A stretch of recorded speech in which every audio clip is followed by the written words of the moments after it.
श्रीगुरुभ्यो नमः। श्रीमदानन्दतीर्थ भगवत्पादाचार्यगुरुभ्यो नमः। हरिः ओम्।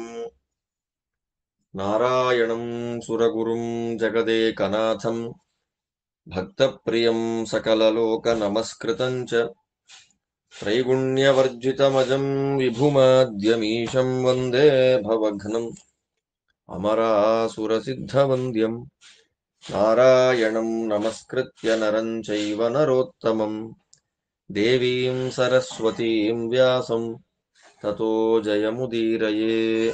ಹರಿಃ ಓಂ. ಕಣ್ವರು ದುರ್ಯೋಧನನಿಗೆ ಉಪದೇಶಗಳನ್ನು ಮಾಡುವಾಗ ಮಾತಲಿಯ ಒಂದು ಮಗಳ ಮದುವೆಯ ಬಗ್ಗೆ ಆ ಉಪಾಖ್ಯಾನವನ್ನ ತಿಳಿಸಿಕೊಡ್ತಾ ಇದ್ದಾರೆ. ತಿಳಿಸಿಕೊಡುವಾಗ ಈ ನಾರದರು ಮಾತಲಿಗೆ ನಾನಾ ಲೋಕಗಳನ್ನೆಲ್ಲ ಪರಿಚಯ ಮಾಡ್ತಾ ಅಧೋಲೋಕಗಳನ್ನ ಪರಿಚಯ ಮಾಡಿಸ್ತಾ ನಾಗಲೋಕಕ್ಕೆ ಬಂದಿದ್ದಾನೆ.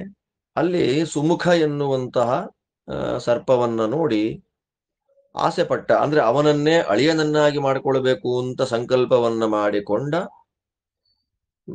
ಮಾತಲಿ ನಾರದರಿಗೆ ಹೇಳ್ತಾನೆ. ಆಗ ನಾರದರು ಏನ್ ಮಾಡಿದ್ರು ಅಂತನ್ನೋದನ್ನ ಕಣ್ವರು ಹೇಳ್ತಾರೆ. ಮಾತಲೇರ್ ವಚನಂ ಶ್ರುತ್ವಾ ನಾರದೋ ಮುನಿ ಸತ್ತಮಃ ಅಬ್ರವೀನ್ನಾಗರಾಜಾನಂ ಆರ್ಯಕಂ ಕುರುವಂದನ ಸೂತೋಯಂ ಮಾತಲಿರ್ನಾಮ ಶಕ್ರಸ್ಯ ದೈತಃ ಸುಹೃತ್ ಶುಚಿಶೀಲ ಗುಣೋಪೇತಃ ತೇಜಸ್ವಿ ವೀರ್ಯವಾನ್ ಬಲಿ ಶಕ್ರಸ್ಯಾಯಂ ಸಖಾ ಚೈವ ಮಂತ್ರಿ ಸಾರಥಿರೇವ ಚ ಅಲ್ಪಾಂತರ ಪ್ರಭಾವಶ್ಚ ವಾಸವೇನ ಸಮೋರಣೆ ಅಯಂ ಹರಿಸಹಸ್ರೇಣ ಯುಕ್ತಂ ಚೈಂದ್ರಂ ರಥೋತ್ತಮಂ ದೇವಾಸುರೇಷು ಯುದ್ಧೇಷು ಮನಸೈವ ನಿಯಚ್ಛತಿ ಅನೇನ ವಿಜಿತಾನಶ್ವೈಃ ದೌರ್ಭ್ಯಾಂ ಜಯತಿ ವಾಸವಃ ಅನೇನ ಪ್ರಕೃತೆ ಪೂರ್ವಂ ಬಲಭಿತ್ ಪ್ರಹರತ್ಯುತ ಅಸ್ಯ ಕನ್ಯಾ ವರಾರೋಹ ರೂಪೇಣ ಸದೃಶೀ ಭುವಿ ಸತ್ವಶೀಲ ಗುಣೋಪೇತ ಗುಣಕೇಶೀತಿ ವಿಶ್ರುತ ತಸ್ಯಾಸ್ಯ ಯತ್ನಾಚ್ಚರತಃ ತ್ರೈಲೋಕ್ಯಮಮರದ್ಯುತೇಃ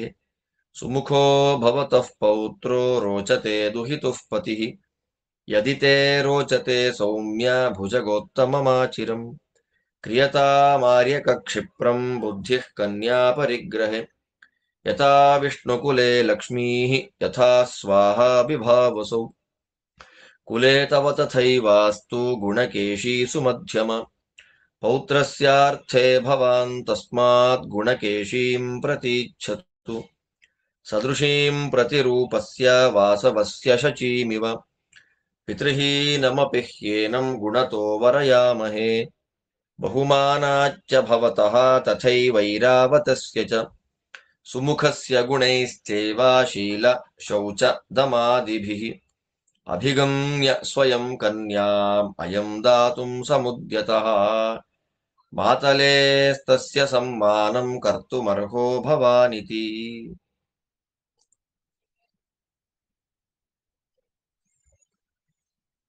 ಮಾತಲಿ ಏನ್ ಹೇಳ್ದ, ಆ ನಾಗ ಏನಿದ್ದಾನೆ ಅವನನ್ನ ಸುಮುಖ ನನ್ನ ಅಳಿಯನನ್ನಾಗಿ ಮಾಡ್ಕೊಳ್ಬೇಕು ಅಂತ ಆಸೆ ಆಗ್ತಿದೆ, ನೀವು ಮಾತಾಡ್ರಿ ಎಂದಾಗ ನಾರದರು ಮಾತಾಡ್ತಾರೆ. ನೋಡಿ, ಸುಮ್ಮನೆ ನಾವು ಗಮನಿಸ್ತಾ ಇದ್ದೇವೆ ಆರಂಭದಿಂದ ನಾರದರ ಬಗ್ಗೆ ಮಾತಾಡುವಾಗ ಎಲ್ಲೂ ವಿಶೇಷಣ ಇಲ್ಲದೆ ಮಾತಾಡೋದಿಲ್ಲ. ಇಲ್ಲಿ ನೋಡಿ, ನಾರದೋ ಮುನಿ ಸತ್ತಮ, ಮುನಿಗಳಲ್ಲೇ ಅತ್ಯಂತ ಶ್ರೇಷ್ಠನಾದ ಮುನಿ ಅಂತಂದ್ರೆ ಓಂಕಾರದ ಅರ್ಥಗಳನ್ನ ಚೆನ್ನಾಗಿ ತಿಳಿದವನನ್ನ ಮುನಿ ಅಂತ ಕರೀತಾರೆ. ಅಂಥ ಮುನಿಗಳಲ್ಲೇ ಉತ್ತಮೋತ್ತಮರಾದ ಮುನಿಗಳು ನಮ್ಮ ನಾರದರು. ಅವರು ಆರ್ಯಕ, ಈ ಸುಮುಖನ ತಾತನ ಹತ್ರ ಚಿಲುಕ ಪಾಪ ಸತ್ತೋಗಿದ್ದಾನೆ, ಚಿಕುರ, ಅವರಪ್ಪ ಆರ್ಯಕ, ಅವನ ಹತ್ರ ಹೋಗಿ ಮಾತಾಡ್ತಾರೆ. ನೋಡಪ್ಪ, ನನ್ ಜೊತೆ ಬಂದಿದ್ದಾನಲ್ಲ ಇವನು ಮಾತಲಿ, ಸಾಮಾನ್ಯ ವ್ಯಕ್ತಿ. ನೋಡಿ, ಸಾಮಾನ್ಯವಾಗಿ ಮಾತಲಿಯ ಬಗ್ಗೆ ಇಂದ್ರದೇವರ ಸಾರಥಿ ಅಂತ ಮಾತ್ರ ಬರುತ್ತೆ. ಆ ಮಾತಲಿಯ ವೈಭವ ಏನು ಅಂತ ನಮಗ್ ಗೊತ್ತಾಗೋದಿಲ್ಲ. ಇಲ್ಲಿ ಗೊತ್ತಾ, ಸುಧರ್ಮ ಅಂತ ಅವನ ಹೆಂಡತಿ ಅಂತ ಗೊತ್ತಾಯ್ತು, ಗುಣಕೇಶಿ ಮಗ, ಎಲ್ಲರ ಬಗ್ಗೆ ಗೋಮುಖ, ಗುಣಕೇಶಿ, ಸುಧರ್ಮ ಇವರೆಲ್ಲ ಹೆಂಡತಿ ಮಕ್ಕಳು ಮಾತಲಿಗೆ. ಅವನ ಸಾಮರ್ಥ್ಯ ಏನು ಅಂತ ಇಲ್ಲಿ ಹೇಳ್ತಾರೆ ವೇದವ್ಯಾಸದೇವರು. ಅವನು ಇಂದ್ರದೇವರ ಅತ್ಯಂತ ಆಪ್ತ. ಆಪ್ತ ಅಂದ್ರೆ ಯಾವ ತರ? ದಯಿತ. ದಯಿತ ಅಂದ್ರೆ ಪ್ರೀತಿ ಪಾತ್ರ. ಅಷ್ಟು ಮಾತ್ರ ಅಲ್ಲ, ಸುಹೃತ್, ಕ್ಲೋಸ್ ಫ್ರೆಂಡ್. ಒಳ್ಳೆಯ ಶೌಚ, ಒಳ್ಳೆಯ ಶೀಲ, ಒಳ್ಳೆಯ ಗುಣ. ಅಂದು ಮಾತ್ರಕ್ಕೆ ವೀರ್ಯ ಇಲ್ಲ, ಬಲ ಇಲ್ಲ ಅನ್ಕೋಬೇಡ. ಒಳ್ಳೆ ವೀರ್ಯವಂತ, ಒಳ್ಳೆ ಬಲಶಾಲಿ. ಇವ ಇಂದ್ರದೇವರಿಗೆ ಏನಾಗಬೇಕು ಅಂತಂದ್ರೆ ಸ್ನೇಹಿತನೂ ಆಗಬೇಕು, ಮಂತ್ರಿಯೂ ಆಗಬೇಕು, ಸಾರಥಿಯೂ ನೋಡಿ, ಮೂರು ಪೋರ್ಟ್ಫೋಲಿಯೋ ಅವನಿಗೆ. ಇಂದ್ರದೇವರ ಸ್ನೇಹಿತ, ಇಂದ್ರದೇವರ ಸಾರಥಿ, ಇಂದ್ರದೇವರಿಗೆ ಮಂತ್ರಿ. ಆದ್ರಿಂದ ಇವನ ವೈಭವ ಏನು ಅಂದ್ರೆ ಅಲ್ಪಾಂತರ ಪ್ರಭಾವ ಅಂತ. ಇಂದ್ರದೇವರಷ್ಟು ಪ್ರಭಾವ ಇಲ್ಲದೆ ಇದ್ರೂ ಇಂದ್ರದೇವರಿಗಿಂತ ಸ್ವಲ್ಪ ಕಡಿಮೆ ಇವನ ಪ್ರಭಾವ. ಆದ್ರೆ ಯುದ್ಧ ಮಾಡುವಾಗ ಇಂದ್ರನಿಗೆ ಸಮಾನವಾಗಿ ಯುದ್ಧ ಮಾಡುವ ಬಲ. ಇಂದ್ರದೇವರ ರಥ ಅಂದ್ರೆ ಸಾಮಾನ್ಯವಾದ ರಥ ಅಲ್ಲ. ನೋಡಿ, ಇಲ್ಲಿ ಕೃಷ್ಣದೇವರ ರಥ ಅಂತ ನೋಡುವಾಗ 4-6 ಕುದುರೆಗಳು ನೋಡಿದ್ವಿ.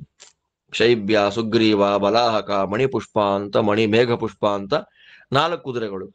ಆದ್ರೆ ಇಂದ್ರದೇವರ ಕುದುರೆ ರಥಗಳಿಗೆ 1,000 ಕುದುರೆಗಳು.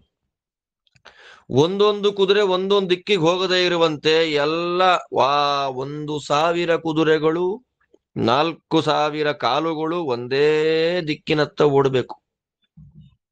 ಎಷ್ಟು ಕಷ್ಟ ಕಂಟ್ರೋಲ್ ಮಾಡ್ಲಿಕ್ಕೆ. ಇವನ ಮಾತಲಿಯ ವೈಭವ ಏನು ಅಂತಂದ್ರೆ, ದೇವಾಸುರ ಸಂಗ್ರಾಮದ ಕಾಲದಲ್ಲಿ, ಯುದ್ಧದ ಕಾಲದಲ್ಲಿ ಮಾತಲಿ 1,000 ಕುದುರೆಗಳಿಂದ ಕೂಡಿದ ಇಂದ್ರದೇವರ ರಥವನ್ನ ಕಂಟ್ರೋಲ್ ಮಾಡೋದು ಹೇಗೆ ಅಂದ್ರೆ ಮನಸ್ಸಿನಿಂದ ನಿಗ್ರಹ ಮಾಡ್ತಾರಂತೆ. ಮನಸೈವ ನಿಯಚ್ಚತಿ.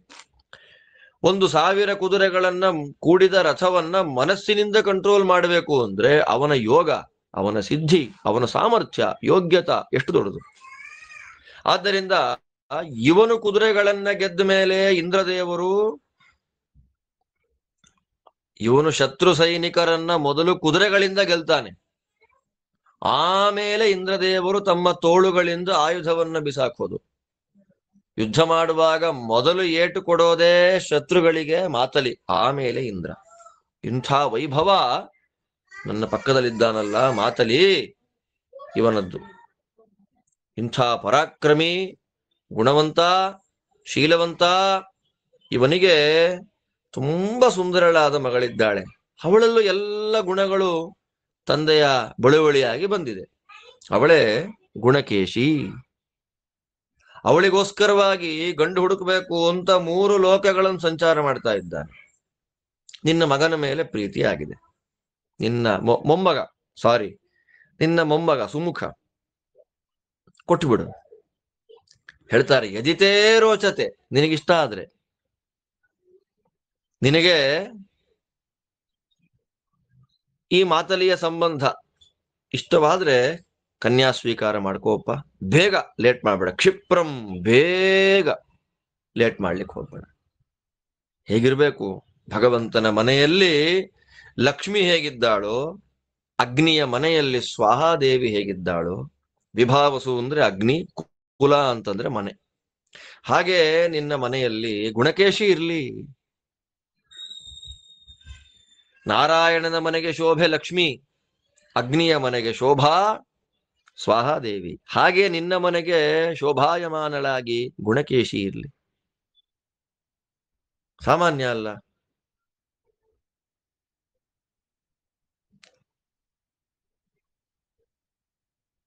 ಇಂದ್ರ ಪ್ರತಿಮಾ ನಿನ್ನ ಹುಡುಗ ಇಂದ್ರದೇವರಂತೆ ಸುಂದರನಾಗಿದ್ದಾನೆ. ಈ ಗುಣಕೇಶಿ ಶಚಿಗೆ ಸಮಾನವಾದ ಗುಣಗಳಿಂದಿದ್ದಾಳೆ. ಆದ್ದರಿಂದ ಪಾಪ ತಂದೆ ಇಲ್ಲದೆ ಇದ್ರೂ ಕೂಡ ಒಳ್ಳೆ ಗುಣ ಚಿಕುರನಿಗೆ. ಐರಾವತ ವಂಶದಲ್ಲಿ ಬಂದವನಲ್ವಾ. ಆದ್ದರಿಂದ ಆ ಗುಣದಿಂದ, ನಿನ್ನ ಮೇಲಿನ ಗೌರವದಿಂದ ನಮ್ಮ ಅಳಿಯನ್ ಮಾಡ್ಕೊಳ್ಬೇಕು ಅಂತ ಅಪೇಕ್ಷೆ ಪಟ್ಟಿದ್ದಾನೆ ಮಾತಲ್ಲಿ. ನಿನ್ನ ಮೊಮ್ಮಗ ಸಾಮಾನ್ಯ ಅಲ್ಲಪ್ಪ. ಅವನ ಶೀಲ, ಅವನ ಶೌಚ, ಅವನ ಇಂದ್ರಿಯ ನಿಗ್ರಹ ಎಲ್ಲವೂ ಮಾತಲಿಯನ್ನ ಆಕರ್ಷಣೆ ಮಾಡಿದೆ. ಅದಕ್ಕೆ ಅವನೇ ಬಂದು ನಮ್ಮ ಹುಡುಗಿಯನ್ನ ಕೊಡ್ತೇನೆ, ತಕೊಳ್ಳಿ ಅಂತ ಕೇಳ್ತಾ ಇದ್ದಾನೆ. ಇದರಿಂದ ಈ ಮಾತಲಿಯ ಮಾತನ್ನ ನಡೆಸ್ಕೊಡ್ಬೇಕು. ನೀನು ಇಲ್ಲ ಅಂತ ಹೇಳೋ ಹಾಗಿಲ್ಲ, ನೀನು ಓಕೆ ಮಾಡ್ಲೇಬೇಕು ಅಂತ ನಾರದರಂದಾಗ ಆ ಆರ್ಯಕನ ಮನಸ್ಥಿತಿ ಹೇಗಿತ್ತು ಅನ್ನೋದನ್ನ ಹೇಳ್ತಾರೆ. ಸತು ದೀನಃ ಪ್ರಕೃಷ್ಟಶ್ಚ ಪ್ರಾಹ ನಾರದ ಮಾರ್ಯಕಃ ನಮೇನೈತದ್ಬಹುಮತಂ ಮಹರ್ಷೇ ವಚನಂತವ ಸಖಾಶಕ್ರಸ್ಯ ಸಂಯುಕ್ತಃ ಕಸ್ಯಾಯಂ ನೇಪ್ಸಿತೋ ಭವೇತ್ ಕಾರಣಸ್ಯ ತು ದೌರ್ಬಲ್ಯಾತ್ ಚಿಂತಯಾಮಿ ಮಹಾಮುನೆ ಅಸ್ಯ ದೇಹಕರಸ್ತಾತ ಮಮ ಪುತ್ರೋ ಮಹಾಮುನೆ ಭಕ್ಷಿತೋ ವೈನತೇಯೇನ ದುಃಖಾರ್ತಾಸ್ತೇನ ವೈ ವಯಂ ಪುನರೇವ ನ ಚ ತೇನೋಕ್ತಂ ವೈನತೇಯೇನ ಗಚ್ಚತಾ ಮಾಸೇನ ಅನ್ಯೇನ ಸುಮುಖಂ ಭಕ್ಷಯಿಷ್ಯೇ ಇತಿ ಪ್ರಭೋ ಧ್ರುವಂ ತಥಾ ತದ್ಭವಿತಾ ಜಾನೀಮಸ್ತಸ್ಯ ನಿಶ್ಚಯಂ ತೇನ ಹರ್ಷಃ ಪ್ರಣಷ್ಟೋ ಮೇ ಸುಪರ್ಣವಚನೇನ ಚ ಆರ್ಯಕಸ್ಯ ವಚ ಶ್ರುತ್ವಾ ಗರುಡಂ ಪ್ರತಿಭಾಷಿತಂ ಮಾತಲಿಸ್ತ್ವಬ್ರವೀದೇನಂ ಬುದ್ಧಿರತ್ರ ಕೃತಾ ಮಯಾ ಜಾಮಾತೃಭಾವೇನ ವೃತಃ ಸುಮುಖಸ್ತವ ಪುತ್ರಜಃ ಸೋಯಂ ಮಯಾ ಚ ಸಹಿತೋ ನಾರದೇನ ಚ ಪನ್ನಗಃ ತ್ರಿಲೋಕೇಶಂ ಸುರಪತಿಂ ಗತ್ವಾ ಪಶ್ಯತು ವಾಸವಂ ಶೇಷೇಣೈವಾಸಕಾರ್ಯಸ್ಯ ಪ್ರಾಪ್ತಂ ಸ್ಯಾನ್ಮಹದಾಯುಷಃ ಸುಪರ್ಣಸ್ಯ ವಿಘಾತೆ ಚ ಪ್ರಯತಿಷ್ಯಾಮಿ ಸತ್ತಮ ಸುಮುಖಶ್ಚ ಮಯಾ ಸಾರ್ಧಂ ದೇವೇಶಮಭಿಗಚ್ಚತು ಕಾರ್ಯಸಂಸಾಧನಾರ್ಥಾಯ ಸ್ವಸ್ತಿತೇಸ್ತು ಭುಜಂಗಮ ಆರ್ಯಕೇಣಾಭ್ಯನುಜ್ಞಾತಾ ಗಮ್ಯತಾಮಿತಿ ಭಾರತ ತತಸ್ತೆ ಸುಮುಖಂ ಗೃಹ್ಯ ಸರ್ವ ಏವ ಮಹೋಜಸಃ ದದೃಶುಃ ಶಕ್ರಮಾಸೀನಂ ದೇವರಾಜಂ ಮಹಾದ್ಯುತಿಂ ಸಂಗತ್ಯಾ ತತ್ರ ಭಗವಾನ್ ವಿಷ್ಣುರಾಸೀಚ್ಚತುರ್ಭುಜಃ ತತಸ್ತತ್ಸರ್ವಮಾಚಕ್ಷು ನಾರದೋ ಮಾತಲಿಂ ಪ್ರತಿ ತತಃ ಪುರಂದರಂ ವಿಷ್ಣುರುವಾಚ ಭುವನೇಶ್ವರಂ ಅಮೃತಂ ದೀಯತಾಮಸ್ಮೈ ಕ್ರಿಯತಾಮಮರೈಃ ಸಮಃ ಮಾತಲಿರ್ನಾರದಶ್ಚೈವ ಸುಮುಖಶ್ಚೈವ ವಾಸವ ಲಭಂತಾಂ ಭವತಃ ಕಾಮಾತ್ ಕಾಮಮೇತಂ ಯಥೇಪ್ಸಿತಂ ಪುರಂದರೋಥ ಸಂಚಿತ್ಯ ವೈನತೇಯ ಪರಾಕ್ರಮಂ ವಿಷ್ಣುಮೇವಾಬ್ರವೀದೇನಂ ಭವಾನೇವ ದದಾತ್ವಿತಿ ಈಶಸ್ತ್ವಂ ಸರ್ವಲೋಕಾನಾಂ ಚರಾಣಾಮಚರಾಶ್ಚಯೇ ತ್ವಯಾ ದತ್ತಮದತ್ತಂ ಕಃ ಕರ್ತುಮುತ್ಸಹತೆ ವಿಭೋ ಪ್ರಾದಾಚ್ಛಕ್ರಸ್ತತಸ್ತಸ್ಮೈ ಪನ್ನಗಾಯಾಯುರುತ್ತಮಂ ನತ್ವೇನಮೃತಪ್ರಾಶಂ ಚಕಾರ ಬಲವೃತ್ರಃ ಲಬ್ಧ್ವಾ ವರಂ ತು ಸುಮುಖಃ ಸುಮುಖಃ ಸಂಬಭೂವಃ ಕೃತದಾರೋ ಯಥಾ ಕಾಮಂ ಜಗಾಮ ಚ ಗೃಹಾನ್ ಪ್ರತಿ ನಾರದಸ್ತ್ವಾರ್ಯಕಶ್ಚೈವ ಕೃತಕಾರ್ಯೌ ಮುದಾ ಯಯೌ ಯತೌ ಯುತೌ ಪ್ರತಿಜಗ್ಮತುರಭ್ಯರ್ಚ್ಯ ದೇವರಾಜಂ ಮಹಾದ್ಯುತಿಂ. ಆರ್ಯಕನಿಗೆ ನಾರದರ ಮಾತನ್ನ ಕೇಳಿ ಸಂತೋಷವೂ ಆಯಿತು, ದುಃಖವೂ ಆಯಿತು. ಎಷ್ಟು ಚೆನ್ನಾಗಿದೆ ನೋಡಿ. ಒಂದೇ ಕಾಲಕ್ಕೆ ಎರಡೂ ಬಂತು. ಸಂತೋಷವೂ ದುಃಖವೂ ಒಟ್ಟಿಗೆ ಬಂತು. ಹೇಳ್ತಾನೆ, ನನಗಿಷ್ಟ ಇಲ್ಲ ಅಂತಿಲ್ಲ ನಾರದರೇ,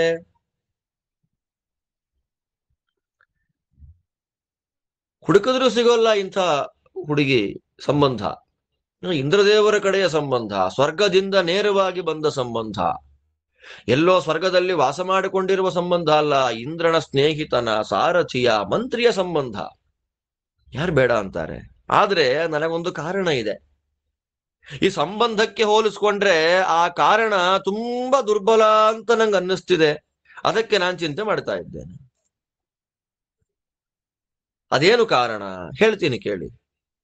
ಆ ಆರ್ಯಕ ಹೇಳ್ತಾನೆ, ಈ ಹುಡುಗನ ಅಪ್ಪ, ನನ್ನ ಮಗ ಚಿಕುರ ಏನಿದ್ದ, ಅವನನ್ನ ಗರುಡ ತಿಂದು ಬಿಟ್ಟಿದ್ದಾನೆ. ಅದಕ್ಕೆ ನಮಗೆ ದುಃಖ. ಅಷ್ಟು ಮಾತ್ರ ಅಲ್ಲ, ಏನೋ ಗರುಡ ತಿಂದ ಹೋದ, ಅದಕ್ಕೆ ನಮಗ್ ದುಃಖ ಇಲ್ಲ.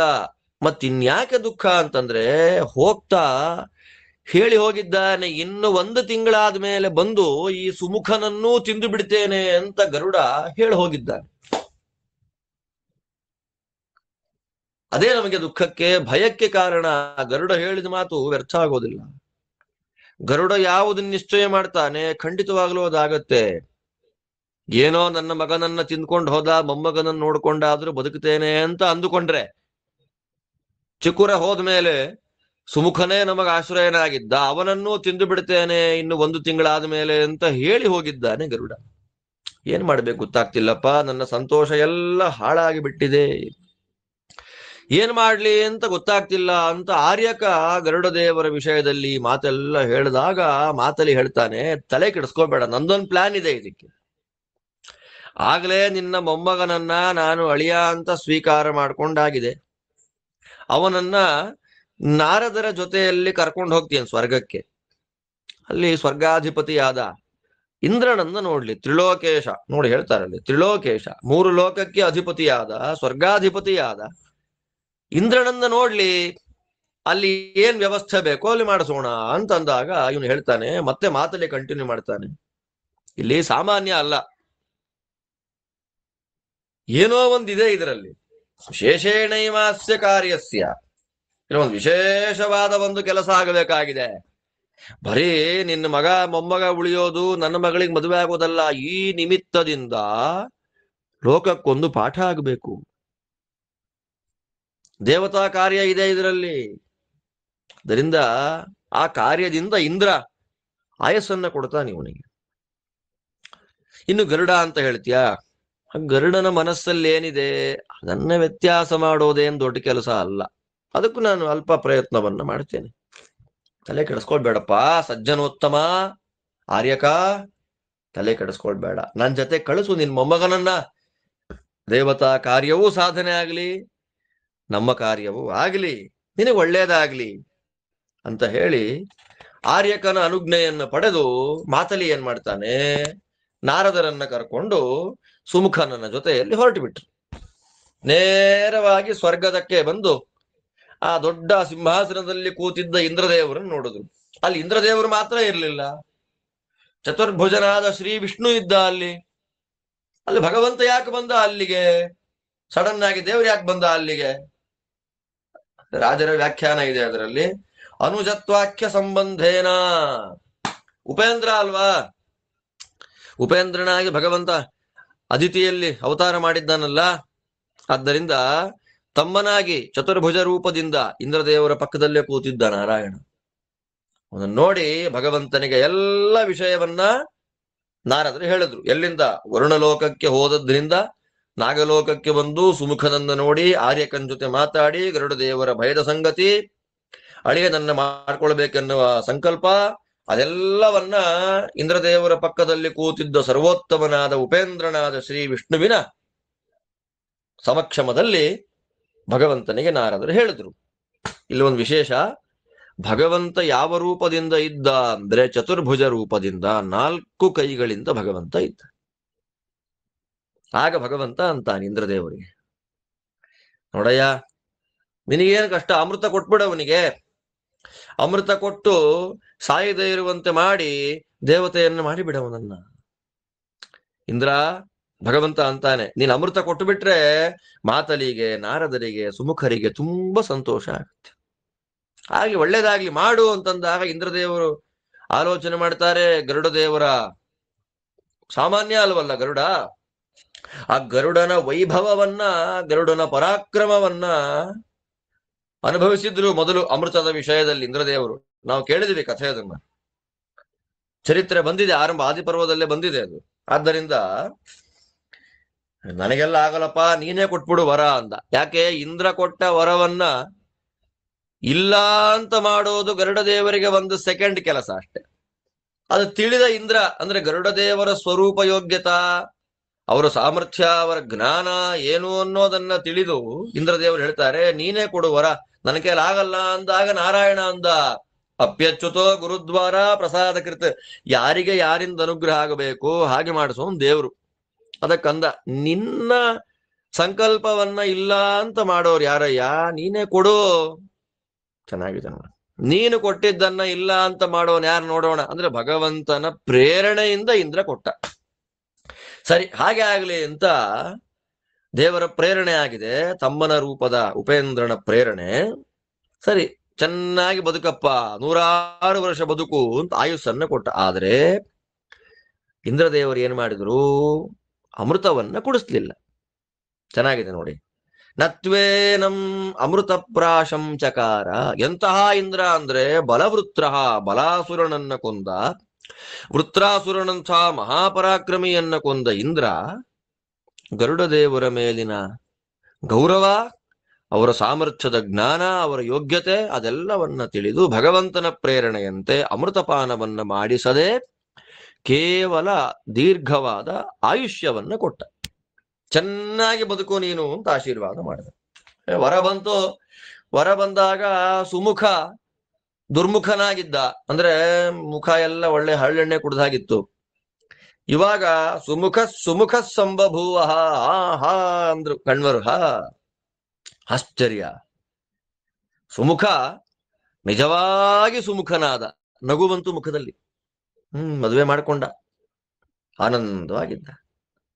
ಸರಿ, ಗುಣಕೇಶಿಯನ್ನ ಸ್ವರ್ಗದಲ್ಲೇ ಮದುವೆ ಮಾಡಿಕೊಂಡು ಹೆಂಡತಿಯನ್ನ ಕರ್ಕೊಂಡು ಮನೆಗೆ ಹೋದ. ಈ ಕಡೆ ನಾರದರು ಆರ್ಯಕರು ಬಂದ ಕೆಲಸ ಆಯಿತು. ಸಂತೋಷದಿಂದ ಇಂದ್ರದೇವರಿಗೆ ಮರ್ಯಾದೆ ಮಾಡಿ ಅವರು ಕೂಡ ಹೊರಟು ಬಿಟ್ರು. ಸರಿ, ಮುಂದೇನಾಯ್ತು? ನಮಗಿಲ್ಲಿಂದ ಗೊತ್ತಾಗಬೇಕಾದ್ದೇನು? ಕಣ್ವರಂತಾರೆ, ಗರುಡಸ್ತತ್ರ ಶುಶ್ರಾವ ಯಥಾವೃತ್ತಂ ಮಹಾಬಲಃ ಆಯುಃ ಪ್ರಧಾನಂ ಶಕ್ರೇಣ ಸುಮುಖಸ್ಯ ತು ಭಾರತ ಪಕ್ಷವಾತೇನ ಮಹತಾ ರುದ್ಧ್ವಾ ತ್ರಿಭುವನಂ ಖಗಃ ಸುಪರ್ಣಃ ಪರಮ ಕ್ರುದ್ಧೋ ವಾಸವಂ ಸಮುಪಾದ್ರವತ್ ಭಗವಾನ್ ಕಿಮಿವಾಜ್ಞಾನಾತ್ ಸುಧಾಂ ಪ್ರತಿಭಯೇ ಮಮ ಕಾಮಕಾರವರಂ ದತ್ವಾ ಪುನಶ್ಚಲಿತವಾನಸಿ ನಿಸರ್ಗಾತ್ ಸರ್ವಭೂತಾನಾಂ ಸರ್ವಭೂತೇಶ್ವರೇಣ ಮೇ ಆಹಾರೋ ವಿಹಿತೋ ಧಾತ್ರ ಕಿಮರ್ಥಂ ವಾರ್ಯತೆ ತ್ವಯ ಋತಶ್ಚೈಷ ಮಹಾನಾಗಃ ಸ್ಥಾಪಿತಃ ಸಮಯಶ್ಚ ಮೇ ಅನೇನ ಚ ಮಯಾ ದೇವ ಭರ್ತವ್ಯಃ ಪ್ರಸವೋ ಮಹಾನ್ ಏತಸ್ಮಿನ್ ಸ್ತ್ವನ್ಯಥಾ ಭೂತೆ ನಾನ್ಯಂ ಹಿಂಸಿತುಮುತ್ಸಹೆ ಕ್ರೀಡಸೆ ಕಾಮಕಾರೇಣ ದೇವರಾಜ ಯಥೇಪ್ಸಿತಂ ಸೋಹಂ ಪ್ರಾಣಾನ್ ವಿಮೋಕ್ಷ್ಯಾಮಿ ತಥಾ ಪರಿಜನೋ ಮಮ ಯೇ ಚ ಭೃತ್ಯಾ ಮಮ ಗೃಹೇ ಪ್ರೀತಿಮಾನ್ ಭವ ವಾಸವ ಶ್ರುತ್ವಾ ಸುಪರ್ಣವಚನಂ ಸುಮುಖೋ ದುರ್ಮುಖಸ್ತದಾ ತ್ಯಕ್ತ್ವಾ ರೂಪಂ ವಿವರ್ಣಸ್ತು ಸರ್ಪರೂಪಧರೋ ಭವತ್ ಗತ್ವಾ ವಿಷ್ಣು ಸಮೀಪಂತು ಪಾದಪೀಠಂ ಸಮಾಶ್ಲಿಷತ್ ನಮತ್ಕೃತಂ ವೈನತೇಯ ನಮಾಂ ಕ್ರುದ್ಧೋ ಕ್ರೋದ್ಧುಂ ತ್ವಮರ್ಹಸಿ ದತ್ತಾಭಯಸ್ಸ ಸುಮುಖೋ ವಿಷ್ಣುನಾ ಪ್ರಭವಿಷ್ಣುನ ಶ್ರುತ್ವಾ ಪುರಂದರೇಣೋಕ್ತಮುವಾಚ ವಿನತಾ ಸುತಃ ಏತಚ್ಚೈವಾಹಮರ್ಹಾಮಿ ಭೂಯಶ್ಚ ಬಲವೃತ್ರಹನ್ ತ್ರೈಲೋಕ್ಯಸ್ಯೇಶ್ವರೋ ಯೋಗಂ ಪರಭೃತ್ಯತ್ವಮಾಗತಃ ತ್ವಯಿ ತಿಷ್ಠತಿ ದೇವೇಶ ನ ವಿಷ್ಣುಃ ಕಾರಣಂ ಮಮ ತ್ರೈಲೋಕ್ಯರಾಜರಾಜ್ಯಂ ಹಿ ತ್ವಯಾ ವಾಸವ ಶಾಶ್ವತಂ ಮಮಾಪಿ ದಕ್ಷಸ್ಯ ಸುತಾ ಜನನೀ ಕಾಶ್ಯಪಃ ಪಿತಾ ಅಹಮಪ್ಯುತ್ಸಹೇ ಲೋಕಾನ್ ಸಮಂತಾದ್ವೋಢುಮೋಜಸ ಅಸಂಖ್ಯ ಸರ್ವಭೂತಾನಾಂ ಮಮಾಪಿ ವಿಪುಲಂ ಬಲಂ ಮಯಾಪಿ ಸುಮಹತ್ ಕರ್ಮ ಕೃತಂ ದೈತೇಯ ವಿಗ್ರಹೇ ಶ್ರುತಶ್ರೀ ಶ್ರುತಸೇನಶ್ಚ ವಿವಸ್ವಾನ್ ರೋಚನಾ ಮುಖಃ ಪ್ರಸಹಃ ಕಾಲಕಾಂಕ್ಷಶ್ಚ ಮಯಾಪಿ ದಿತಿಜಾಹತಾಃ ಯತ್ತುಧ್ವಜಸ್ಥಾನಗತೋ ಯತ್ನಾತ್ ಪರಿಚರಾಮ್ಯಹಂ ವಹಾಮಿ ಚೈವಾನುಜಂತೆ ತೇನ ಮಾಂ ಅವಮನ್ಯಸೆ ಕೋನ್ಯೋ ಭಾರಸಗೋ ಹ್ಯಸ್ತಿ ಕೋನ್ಯೋಸ್ತಿ ಬಲವತ್ತರಃ ಮಯಾ ಯೋ ಹಿ ವಿಶಿಷ್ಟಃ ಸನ್ ವಹಾಮೀಮಂ ಸಬಾಂಧವಂ ಅವಜ್ಞಾಯತು ಯತ್ತೇಹಂ ಭೋಜನಾದವರೋಪಿತಃ ತೇನ ಮೇ ಗೌರವಂ ನಷ್ಟಂ ತ್ವತ್ತಶ್ಚಾಸ್ಮಾಚ್ಚ ವಾಸವ ಆದಿತ್ಯಾಯ ಇಮೇ ಜಾತಾ ಬಲವಿಕ್ರಮಶಾಲಿನಃ ತ್ವಮೇಷಾಂ ಕಿಲ ಸರ್ವೇಷಾಂ ವಿಶೇಷಾದ್ ಬಲವತ್ತರಃ ಸೋಹಂ ಪಕ್ಷೈಕದೇಶೇನ ವಹಾಮಿ ತ್ವಾಂ ಪರಾಕ್ರಮಾತ್ ವಿಮೃಶತ್ವಂ ಶನೈಸ್ತಾತ ಕೋನ್ವತ್ರ ಬಲವಾನಿತಿ ಸತಸ್ಯ ವಚನಂ ಶ್ರುತ್ವಾ ಖಗಸ್ಯೋದರ್ಕದಾರುಣಂ ಅಕ್ಷೋಭ್ಯಂ ಕ್ಷೋಭಯಂ ಸ್ತಾರ್ಕ್ಷಂ ಉವಾಚ ರಥಚಕ್ರಭೃತ್. ಆದ್ಮೇಲೆ ಗರುಡದೇವರಿಗೆ ವಿಷಯ ಗೊತ್ತಾಯ್ತಲ್ಲ. ಇಂದ್ರ ಸುಮುಖನಿಗೆ ವರ ಕೊಟ್ಟಿದ್ದಾನೆ, ದೀರ್ಘಾಯುಷ್ಯ ವರವನ್ನ ಕೊಟ್ಟಿದ್ದಾನೆ ಅಂತ ತಿಳಿದು ಬಂದ. ಏನು ರೆಕ್ಕೆಗಳನ್ನ ಬಡಿದ ನೋಡಿ ಒಂದ್ಸಲ, ಓ ಅಂತ ಗಾಳಿ. 3 ಲೋಕಗಳು ಹಿಂಸೆಗೆ ಸಿಕ್ಕಾಕೊಂಡ್ಬಿಡ್ತಂತೆ ಗರುಡದೇವರ ರೆಕ್ಕೆಯ ಗಾಳಿಗೆ. ನೋಡಿ ಗರುಡದೇವರ ವೈಭವ ಎಷ್ಟು ದೊಡ್ಡದು. ಕೋಪ ಬಂತು. ಬಂದ ಇಂದ್ರನ ಹತ್ರ, ಏನಯ್ಯ ಇಂದ್ರ, ಅಮೃತವನ್ನ ರಕ್ಷಣೆ ಮಾಡು ಅಂತ ನೀನ್ ಕೇಳಿದೆ. ನಾನೇನ್ ಹೇಳಿದೆ ಅವಾಗ?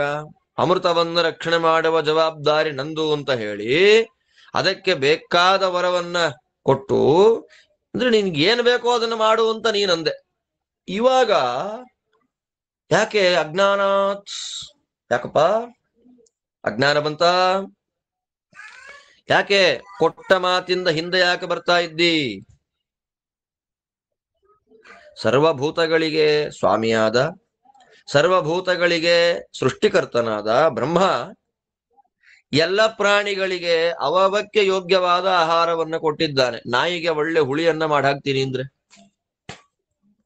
ನಾವು ಗೆಡ್ಡೆ ಗೆಣಸುಗಳನ್ನ ತಿಂತೀವಿ ಅಂದ್ರೆ, ಪಕ್ಷಿಗಳು ಯಾವುದನ್ನು ತಿನ್ಬೇಕು ಅದನ್ನು ತಿನ್ಬೇಕು, ಮನುಷ್ಯರು ಯಾವುದನ್ನು ತಿನ್ಬೇಕು ಅದು ತಿನ್ಬೇಕು. ಪ್ರಾಣಿಗಳಿಗೆ ಹಾಗೆ, ಸರೀಸೃಪಗಳಿಗೆ ಹೀಗೆ, ಹುಳಗಳಿಗೆ, ಕ್ರಿಮಿಗಳಿಗೆ, ಕೀಟಗಳಿಗೆ ಅವಕ್ಕವಕ್ಕೆ ಯೋಗ್ಯವಾದ ಆಹಾರ ವಿಶೇಷಗಳನ್ನ ಭಗವಂತ ಇಟ್ಟಿದ್ದಾನೆ.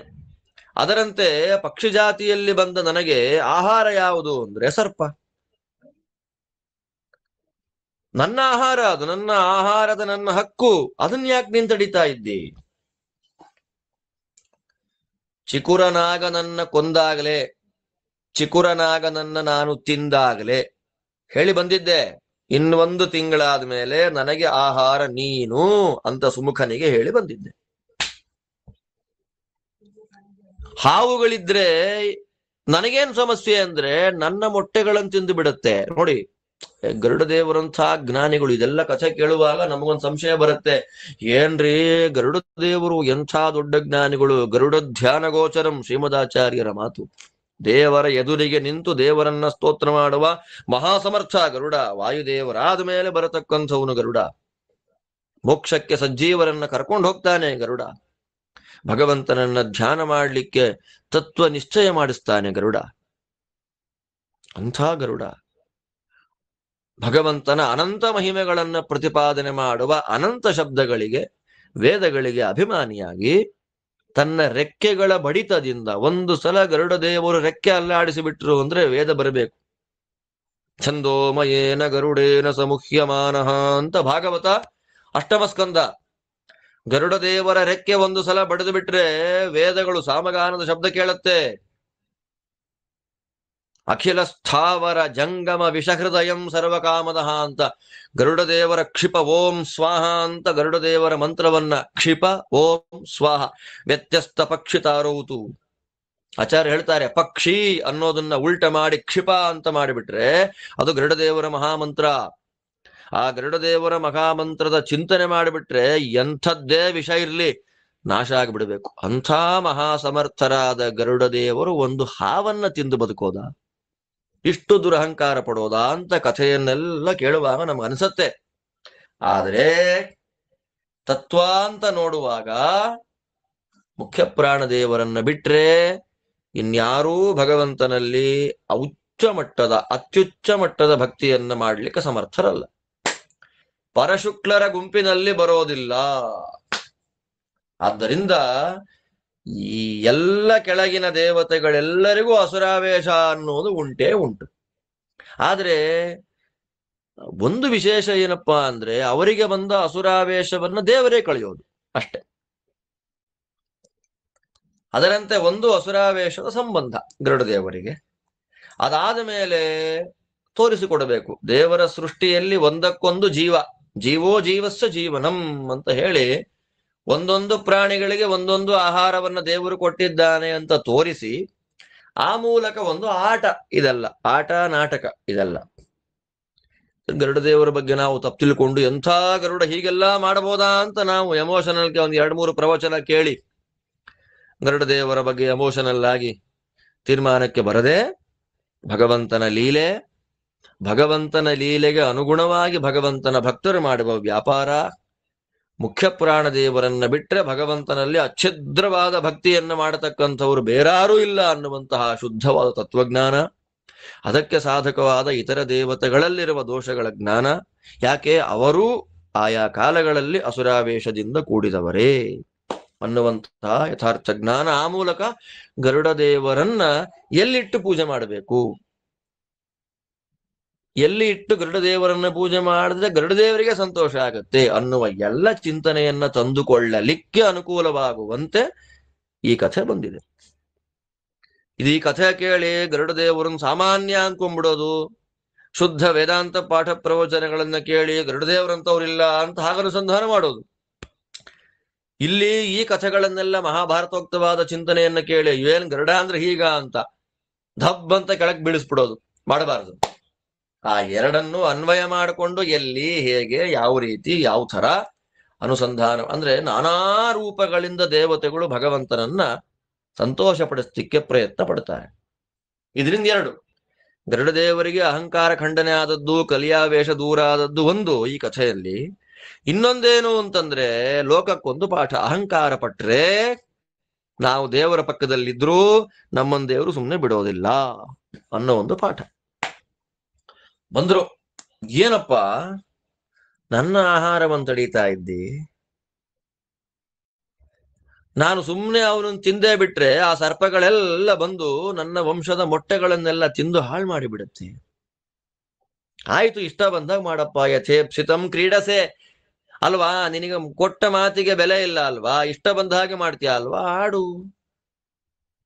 ನಾನು, ನನ್ನ ಸಂಬಂಧಿಕರು, ಮನೆಯಲ್ಲಿರ್ತಕ್ಕಂಥ ನನ್ನ ಸೇವಕರು ಎಲ್ಲ ಸತ್ತೇ ಹೋಗ್ತೀವಿ ಇವತ್ತು, ನೀ ಸಂತೋಷವಾಗಿರಪ್ಪ, ನಿನಗೆ ನಿನ್ನ ಮಾತು ಮುಖ್ಯ.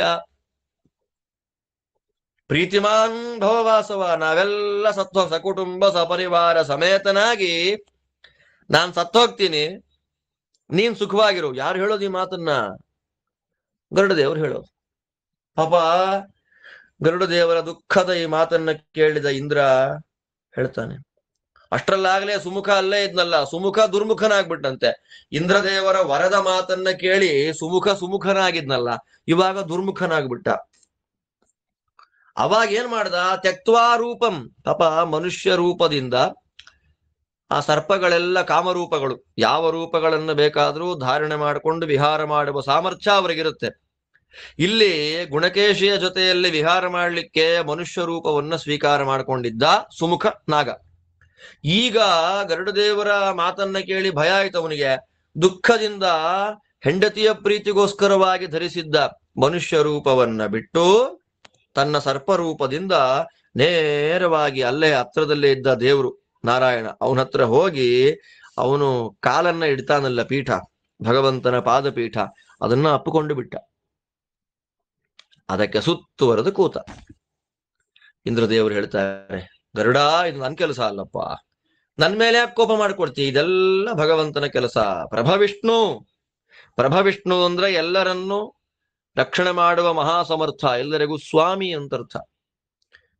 ಅಭಯವನ್ನ ಕೊಟ್ಟಿದ್ಯಾರು? ನಾನು ಅಂತ ತಪ್ಪು ತಿಳ್ಕೊಂಡಿದ್ದಿ, ಕೋಪ ಮಾಡ್ಕೋಬೇಡ ನನ್ನ ಮೇಲೆ, ನಂದಲ್ಲ ತಪ್ಪು, ವಿಷ್ಣುವಿನದ್ದು. ಇದನ್ನ ಕೇಳ್ದ ಗರುಡ.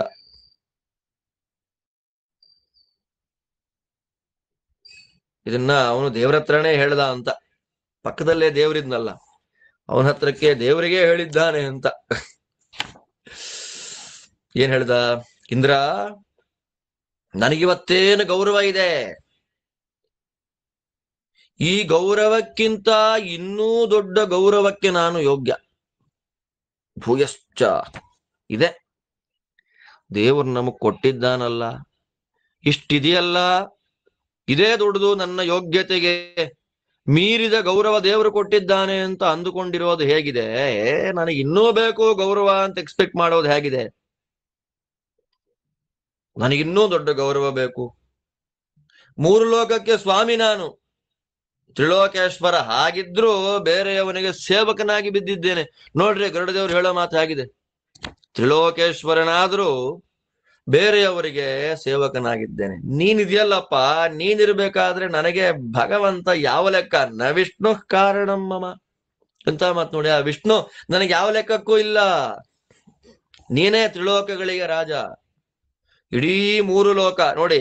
ಅದನ್ನ ದೇವರಿಗೆ ಹೇಳ್ಬೇಕಾಗಿತ್ತು, ಗರುಡ ಇಂದ್ರದೇವರಿಗೆ ಹೇಳ್ದ, ಈ ಮೂರು ಲೋಕಗಳ ಅಧಿಕಾರ ನಿನಗೆ ಶಾಶ್ವತ. ಚೆನ್ನಾಗಿದೆ ನೋಡಿ, ದೇವರಿಗೆ ಹೇಳಬೇಕಾದ ಮಾತು. ಅಹಂಕಾರ ಬಂದಾಗ ತತ್ವ ಅತತ್ವವಾಗಿ ಕಾಣುತ್ತೆ, ಅತತ್ವ ತತ್ವವಾಗಿ ಕಾಣುತ್ತೆ. ಇದೆ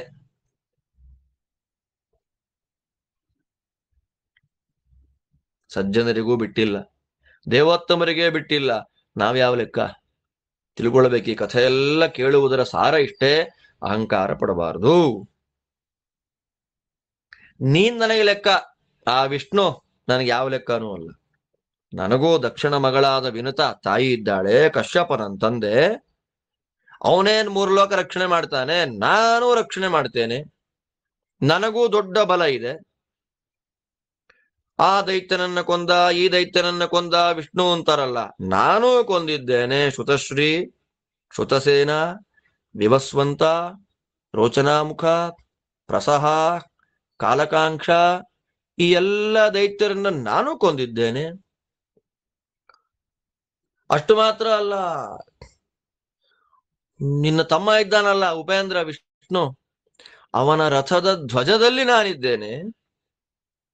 ಅವನ ಪರಿಚರ್ಯೆ ನೋಡಿ, ಪರಿಚರಾಮ್ಯಹಂ, ಅವನ ಸೇವೆಯನ್ನ ಮಾಡ್ತೇನೆ, ಅವನನ್ನು ಹೊತ್ತುಕೊಂಡು ತಿರುಗಾಡ್ತೇನೆ. ಈ ಕಾರಣಕ್ಕೆ ನೀನ್ ನಂಗೆ ಅವಮಾನ ಮಾಡ್ತಾ ಇದ್ಯಾ? ಇಡೀ ಲೋಕದಲ್ಲೇ ನನಗಿಂತ ದೊಡ್ಡ ಭಾರವನ್ನ ಹೊತ್ತುಕೊಂಡು ಹೋಗುವ ವ್ಯಕ್ತಿ ಯಾರಿದ್ದ ಅಂತ ತೋರಿಸು. ನನ್ನಷ್ಟು ಬಲಶಾಲಿ ಯಾರಿದ್ದ ಅಂತ ತೋರಿಸು. ಸಕುಟುಂಬ ಸಪರಿವಾರ ಸಮೇತನಾದ ನಿನ್ನ ತಮ್ಮನನ್ನ ಹೆಗಲ ಮೇಲೆ ಕೂಡಿಸ್ಕೊಂಡು ಹೋಗೋನ್ ನಾನು. ಅಂತಹ ನನ್ನ ಊಟವನ್ನ ಕಿತ್ಕೊಂಡ್ರಲ್ಲ ನಂಗೆ ಅವಮಾನ ಮಾಡಿ.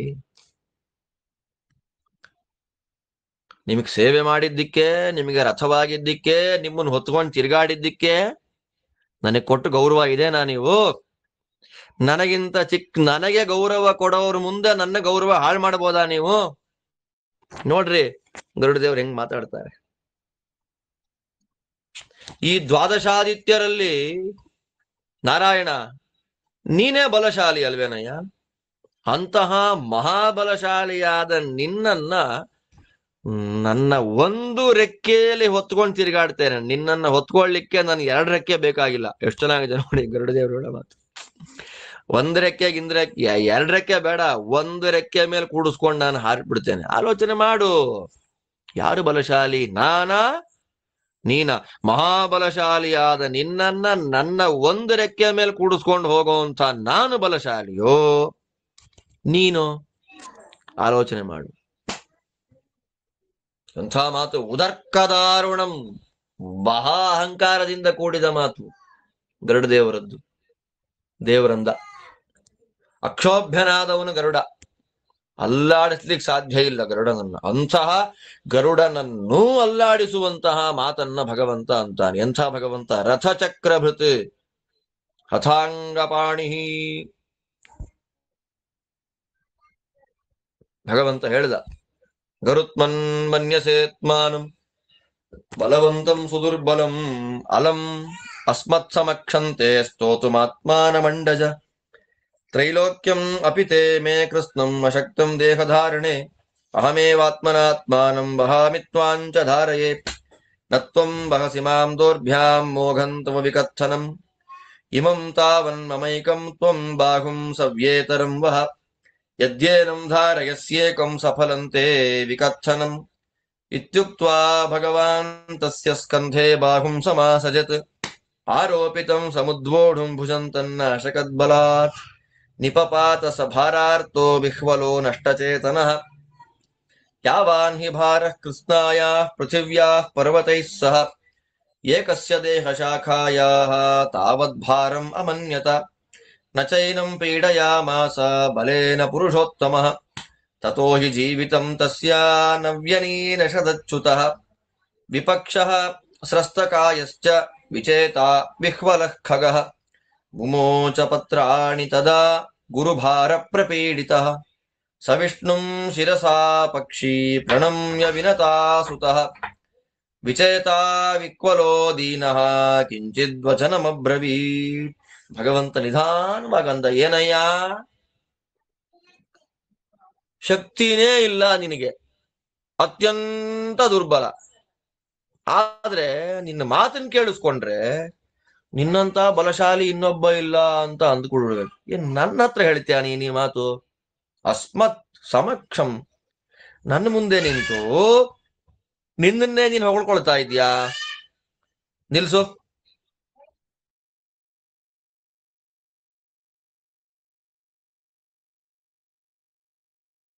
ನನ್ನ ಮುಂದೆ ನಿಂತ್ಕೊಂಡು ನೀ ಆಡ್ತಿರೋದೇನಿಲ್ಲಿ? ದುರಹಂಕಾರ ಬಿಡು. ಇಡೀ 3 ಲೋಕಗಳು ಒಟ್ಟಿಗೆ ಬಂದ್ರು ನನ್ನ ಶರೀರವನ್ನ ಹೊತ್ಕೊಳ್ಳಿಕ್ಕಾಗೋದಿಲ್ಲ. ನಾನು ನಿನ್ನನ್ನ ಧಾರಣೆ ಮಾಡ್ತೇನೆ ಅಂತ ಹೇಳ್ದೆ ಅಲ್ವಾ? ನನ್ನ ಧರಿಸಿರೋನು ನಾನೇ, ಜೊತೆನಲ್ಲೇ ನಿನ್ನನ್ನ ಹೊತ್ಕೊಂಡವನು ನಾನೇ. ದೇವ್ರು ಹೇಳೋದು ತ್ವಾಂಚಧಾರಯೇ, ನನ್ನನ್ನು ಹೊತ್ಕೊಂಡೋದಲ್ಲದೆ ನಿನ್ನನ್ನೂ ಧರಿಸಿರತಕ್ಕಂಥವನು ನಾನೇ.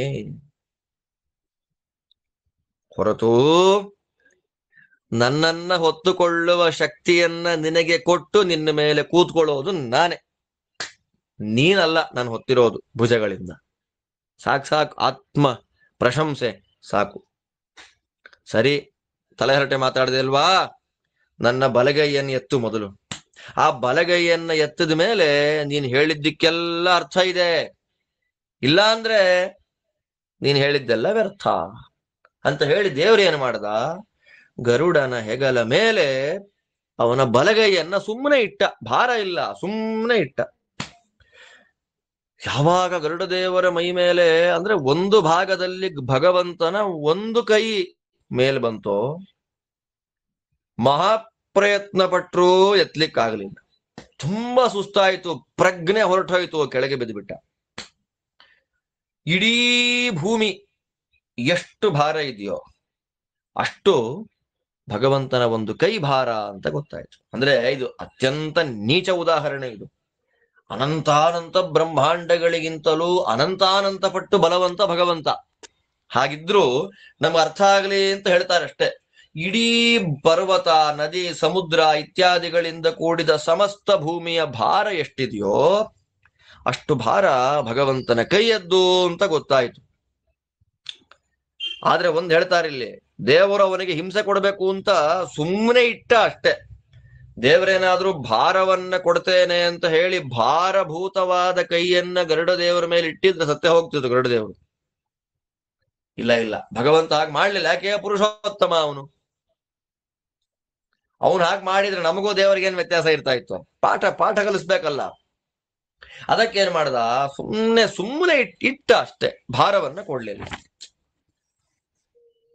ರೆಕ್ಕೆಯ ಶಕ್ತಿಯೆಲ್ಲ ಹೊರಟೋಯ್ತು, ಬಲವೆಲ್ಲ ಶಿಥಿಲವಾಯ್ತು, ಪ್ರಜ್ಞೆ ಹೊರಟೋಯ್ತು, ಮನಸ್ಸೆಲ್ಲ ವಿಹ್ವಲ ಆಯ್ತು. ಏನ್ ಮಾಡ್ಬೇಕು ಅಂತ ಗೊತ್ತಿಲ್ಲ. ಆ ಭಾರಕ್ಕೆ ಏನಾಯ್ತು ಅಂದ್ರೆ ರೆಕ್ಕೆಯಲ್ಲಿದ್ದ ಗರಿಗಳೆಲ್ಲ ಉದುರು ಹೋಯ್ತಂತೆ. ಏನ್ ಮಾಡ್ಬೇಕು ಗೊತ್ತಾಗ್ಲಿಲ್ಲ. ಮಾತಾಡ್ಲಿಕ್ಕೆ ಶಕ್ತಿ ಇಲ್ಲ. ಭಗವಂತನಿಗೆ ತಲೆಯಿಂದ ನಮಸ್ಕಾರ ಮಾಡಿ ಗರುಡ ದೇವರು ಮಾತಾಡ್ತಾರೆ. ಭಗವನ್ ಲೋಕಸಾರಸ್ಯ ಸದೃಶೇನ ವಪುಷ್ಮತ ಭುಜೇನ ಸ್ವೈರ ಮುಕ್ತೇನ ನಿಷ್ಪಿಷ್ಟೋಸ್ಮಿ ಮಹೀತಳೆ ಕ್ಷಂತುಮರ್ಹಸಿ ಮೇ ದೇವಾ ವಿಹ್ವಲಸ್ಯಾಲ್ಪಚೇತಸಃ ಬಲದಾಹ ವಿದಗ್ಧಸ್ಯ ಪಕ್ಷಿಣೋ ಧ್ವಜವಾಸಿನಃ ನಹಿ ಜ್ಞಾತಂ ಬಲಂ ದೇವಾ ಮಯಾ ತೇ ಪರಮಂ ವಿಭೋ ತೇನ ಮನ್ಯೇ ಹ್ಯಹಂ ವೀರ್ಯಮಾತ್ಮನೋ ನ ಸಮಂ ಪರೈಃ ತತಶ್ಚಕ್ರೇ ಸ ಭಗವಾನ್ ಪ್ರಸಾದಂ ವೈ ಗರುತ್ಮತಃ ಮೈವಂ ಭೂಯ ಇತಿ ಸ್ನೇಹಾತ್ ತದಾ ಚೈನಮುಪಾವಾಚಃ ಪಾದಾಂಗುಷ್ಠೇನ ಚಿಕ್ಷೇಪ ಸುಮುಖಂ ಗರುಡೋರಸಿ ತತಃ ಪ್ರಭೃತಿ ರಾಜೇಂದ್ರ ಸಹ ಸರ್ಪೇಣ ವರ್ತತೆ ಏವಂ ವಿಷ್ಣುಬಲಾಕ್ರಾಂತೋ ಗರ್ವನಾಶಮುಪಾಗಮತ್ ಗರುಡೋ ಬಲವಾನ್ ರಾಜನ್ ವೈನತೇಯೋ ಮಹಾಯಶಃ. ಗರುಡದೇವರು ಜೋರಾಗಿ ಮಾತಾಡುವ ಸಾಮರ್ಥ್ಯವಿಲ್ಲದೆ ಕಿಂಚಿದ್ ವಚನಮಬ್ರವೀತ್ ದೀನನಾಗಿ ಶಕ್ತಿಯನ್ನೆಲ್ಲ ಕಳ್ಕೊಂಡು ತಲೆಬಾಗಿ ದೇವರಿಗೆ ಹೇಳ್ತಾನೆ, ಸ್ವಾಮಿ, ಕೇವಲ ಲೀಲಾ ಮಾತ್ರದಿಂದ, ಕ್ರೀಡಾ ಮಾತ್ರದಿಂದ ನೀನು ನನ್ನ ಮೇಲೆ ಕೈ ಇಟ್ಟಿದ್ದಕ್ಕೆ ನಾನು ಬಿದ್ದು ಹೋದೆ. ನಿಷ್ಪಿಷ್ಟೋಸ್ಮಿ. ನಿಷ್ಪಿಷ್ಟ ಅಂದ್ರೆ ಪುಡಿ ಪುಡಿಯಾಗ್ಬಿಟ್ಟಿದ್ದೇನೆ. ಸ್ವಾಮಿ, ಇಡೀ ದೈತ್ಯ ಸೈನ್ಯವನ್ನ ಸುಡುವಲ್ಲಿ ಮಹಾಸಮರ್ಥಪ್ಪ ನೀನು. ಅಂತಹ ನಿನ್ನ ಧ್ವಜದಲ್ಲಿ ವಾಸ ಮಾಡುವ ಪಕ್ಷಿ ನಾನು. ಈಗ ಎಂಥ ಎಂಥ ಜ್ಞಾನ ಬಂತು ನೋಡಿ. ಈಗ ಪಕ್ಷಿಣೋ ಧ್ವಜವಾಸಿನಃ, ನಿನ್ನ ಧ್ವಜದಲ್ಲಿ ಇರುವಂತಹ ಒಂದು ಯಕ್ಕಶ್ಚಿತ್ ಪಕ್ಷಿ, ನಿನ್ನ ಮುಂದೆ ಪಕ್ಷಿ ನಾನು, ಅಲ್ಪಚೇತಸ, ಅಲ್ಪಜ್ಞಾನಿ, ನನ್ನ ಅಪರಾಧವನ್ನ ಕ್ಷಮಿಸಪ್ಪ ನಾರಾಯಣ. ನಿನ್ನ ಬಲ ನೋಡಿ, ಎಲ್ಲ ದೇವತೆಗಳು ಸ್ಪಷ್ಟವಾಗಿ ಹೇಳ್ತಾರೆ, ನಮಗೆ ದೇವರ ಬಗ್ಗೆ ಗೊತ್ತಿಲ್ಲ, ನಾವು ದೇವರನ್ನ ತಿಳಿದಿಲ್ಲ, ಪೂರ್ಣವಾಗಿ ತಿಳ್ಕೊಳ್ಳಿಕ್ಕೆ ಯಾರಿಗೂ ಆಗೋದಿಲ್ಲ. ಆದರೂ ದೇವತೆಗಳ ಬಾಯಲ್ಲಿ ಬರೋ ಮಾತು, ಗರುಡ ದೇವರಿಗೆ ಅಹಂಕಾರದ ಕಥೆ, ರುದ್ರದೇವರ ಕಥೆ, ಶೇಷದೇವರ ಕಥೆ, ಇಂದ್ರಾದಿ ದೇವತೆಗಳ ಕಥೆ ಜಗತ್ ಪ್ರಸಿದ್ಧ. ಈ ರೀತಿಯಾದ ಒಂದು ಕಥೆ ವಾಯುದೇವರ ಬಗ್ಗೆ ತೋರಿಸ್ರಿ. ದುರಹಂಕಾರದಿಂದ ವಾಯುದೇವರು ಮಾತಾಡಿದ್ರು. ತಸ್ಮಾದ್ ವಾಯುರ್ದೇವದೇವೋ ವಿಶಿಷ್ಟ, ಈ ಕಾರಣದಿಂದಲೇ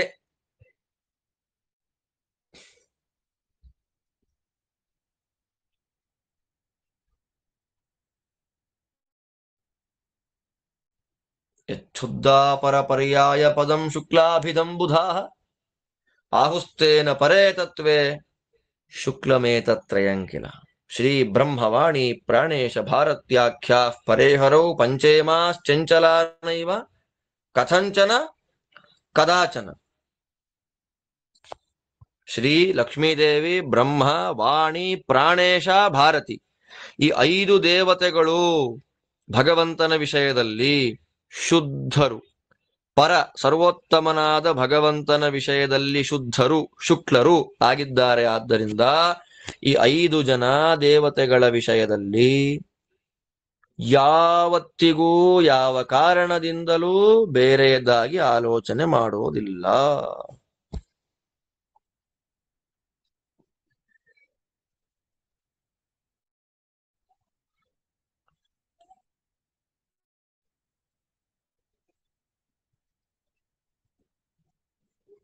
ಎಂಥ ದೊಡ್ಡ ಮಾತು ನೋಡಿ.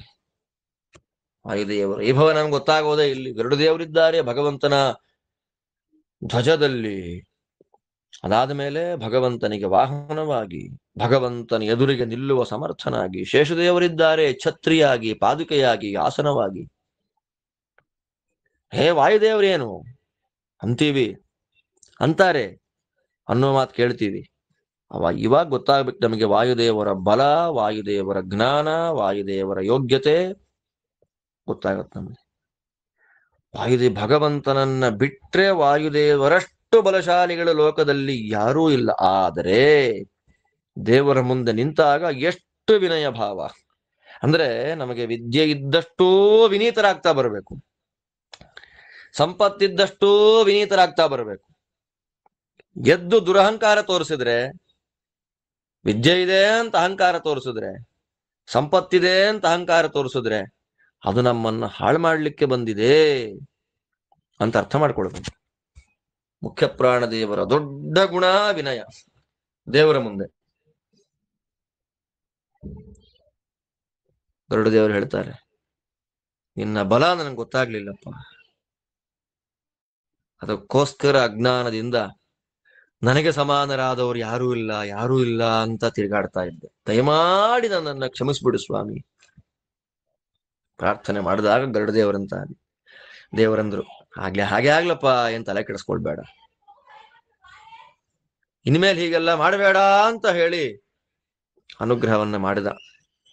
ಸರಿ, ಗರುಡ ದೇವರಿಗೇನೋ ಅಹಂಕಾರ ಹೋಯ್ತು. ಪಾಪ ಸುಮುಖ ಏನಾದ, ದೇವರ ಪಾದಪೀಠದಲ್ಲೇ ಇದ್ನಲ್ಲ, ದೇವರು ಸುಮ್ಮನೆ ಅವನ ಕಾಲಿನ ಅಂಗುಷ್ಠದಿಂದ, ಹೆಬ್ಬೆರಳಿನಿಂದ ಹೊಡೆದ. ಅವನನ್ನ ಹೊಡಿತಾ ಇದ್ದ ಹಾಗೆ ಗರುಡ ದೇವರ ಎದೆಯಲ್ಲಿ ಹೋಗಿ ಸೇರಿಬಿಟ್ಟ ಸುಮುಖ.